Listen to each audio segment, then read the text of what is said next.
రామకృష్ణ గారికి, అధికార ప్రతినిధి కొసల వెంకట గారికి, ఆనంద్ రెడ్డి గారికి, మార్కెటింగ్ కమిటీ అధ్యక్షుడు మహేందర్ రెడ్డి గారికి, టౌన్ అధ్యక్షుడు మామిడి నరేష్కి, జమాల్, నరేందర్ రెడ్డి, బడుగులు, అలాగే వేదిక అలంకరించినటువంటి పెద్దలకి, ముఖ్యంగా విగ్రహావిష్కరణ కోసం దాదాపు 2 సంవత్సరాల నుంచి ప్లాన్ చేసినటువంటి వినయ్కి, మహిళా ప్రతినిధులకి, కార్యకర్తలకి, పాత్రికేయ మిత్రులకి, ఈ కార్యక్రమంలో పాల్గొనడానికి వచ్చిన ప్రతి ఒక్కరికి, పోలీసు మిత్రులకి ప్రతి ఒక్కరికి నా హృదయపూర్వక నమస్కారాలు తెలియజేస్తూ, దాదాపు 2 సంవత్సరాల క్రితం ఇదే నవంబర్ 19 ఇందిరాగాంధీ గారి జయంతి సందర్భంగా ఉండపల్లిలో ఇందిరాగాంధీ గారి విగ్రహావిష్కరణ చేయడానికి మేము తలపెట్టినప్పుడు అప్పటి ప్రభుత్వం పర్మిషన్ ఇవ్వలేదు.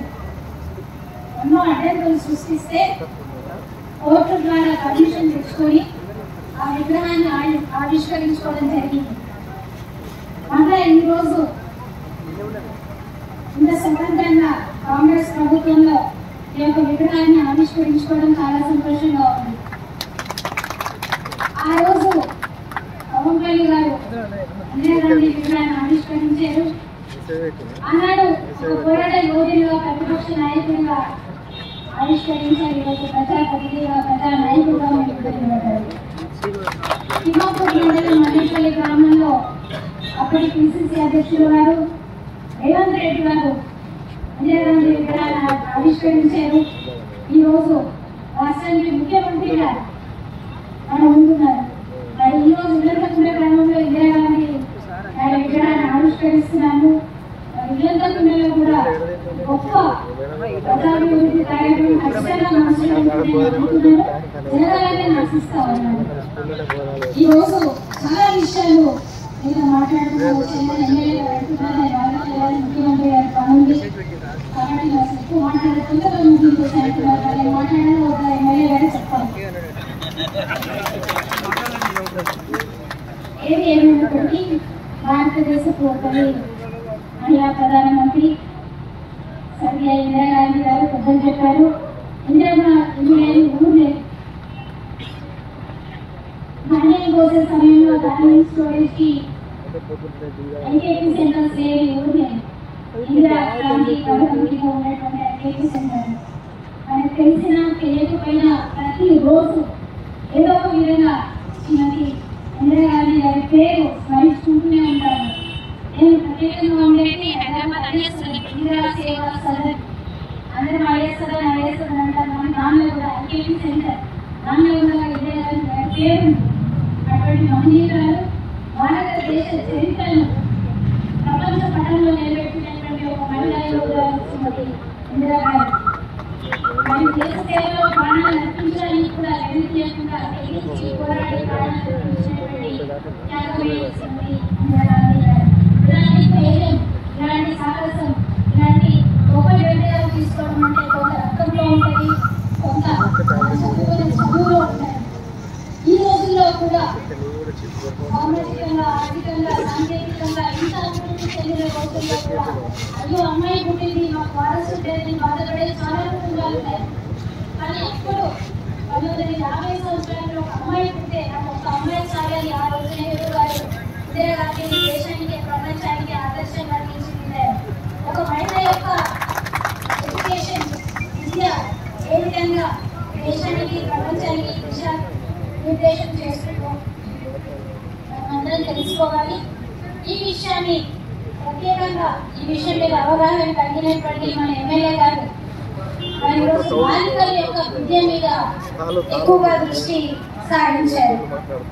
ప్రతి గురుకుల పాఠశాలలో, ప్రతి ప్రభుత్వ పాఠశాలలో కనీస మౌలిక వసతుల గురించి ఎమ్మెల్యే గారు ఎంతగానో కృషి చేస్తూ ఉన్నారు. వారి కృషి అభినందనీయం, హర్షణీయం.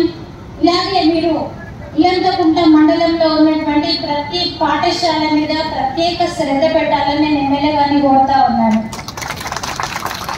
ఈ క్రమంలో గడిచిన 3 సంవత్సరాల క్రితం మేము పెద్దలింగాపూర్ గ్రామంలో ఒక లైబ్రరీని మా సొంత ఖర్చుతో ఆ సమయంలో దాదాపు 2-3 లక్షల ఖర్చుతోటి మేము ఒక లైబ్రరీని ఏర్పాటు చేయడం జరిగింది. అలాగే రానున్న రోజుల్లో కూడా చేస్తామని అందరికీ మనవి చేస్తా ఉన్నాను. స్కూల్స్ విషయంలో విద్య, వైద్యం ఈ 2 మా విజన్స్. విద్య విషయంలో కానీ వైద్య విషయంలో కానీ మరి స్కూల్లో వసతుల సంగతి ఒకవేళ ఎమ్మెల్యే గారు కొన్ని కార్యాల వల్ల పనుల వల్ల బిజీగా ఉన్నా ప్రత్యేకంగా మీరు నాకు మెసేజ్ చేయొచ్చు, ఫోన్ చేయొచ్చు. కొన్నిసార్లు నేను ఆపరేషన్ థియేటర్లో అక్కడ ఉంటే నేను ఫోన్ తీయకపోవచ్చు, కానీ మెసేజ్ చెప్తే ఖచ్చితంగా ఎమ్మెల్యే క్యాంప్ కార్యాలయంతో అనుసంధానం చేసి ఆ స్కూల్స్లో కల్పించేటువంటి బాధ్యతను నేను తీసుకుంటా ఉన్నానని మీ అందరికీ తెలియజేస్తా ఉన్నాను. మనకొండూరు నియోజకవర్గాన్ని తెలంగాణ రాష్ట్రంలో ఒక ఆదర్శ నియోజకవర్గంగా డాక్టర్ కవ్వంపల్లి గారు తీర్చిదిద్దడానికి పూనుకున్నారు. దాదాపు 2 సంవత్సరాల క్రితం రాష్ట్రంలోనే మొదటిసారిగా పల్లె పల్లెకు కవ్వంపల్లి, గడప గడపకు కాంగ్రెస్ అనే ఒక కార్యక్రమాన్ని మొదలుపెట్టి ప్రతి గడపకి తిరిగారు. ఆ కార్యక్రమాన్ని ఆదర్శంగా తీసుకొని చాలా 119 నియోజకవర్గాల్లో చాలా మంది అభ్యర్థులు ఆ యొక్క కార్యక్రమాన్ని చేపట్టారు. ఆ విధంగా ఆ కార్యక్రమాన్ని ఆదర్శంగా తీసుకొని 2 వరుసలో కవ్వంపల్లి గారు ఉన్నారు. అంతేకాకుండా మొన్న మన ముఖ్యమంత్రి గారి జన్మదినం సందర్భంగా మీరు అందరూ చూశారు. పొలంలో ముఖ్యమంత్రి గారి ముఖ చిత్రం వరి పండించి మీరు మొత్తం తెలంగాణ రాష్ట్రంలోనే ఒక సంచలనం డాక్టర్ గారు సృష్టించారు. ఆ కార్యక్రమానికి కృషి చేసిన ప్రతి ఒక్క సిబ్బందికి నా హృదయపూర్వక ధన్యవాదాలు తెలియజేస్తా ఉన్నాను.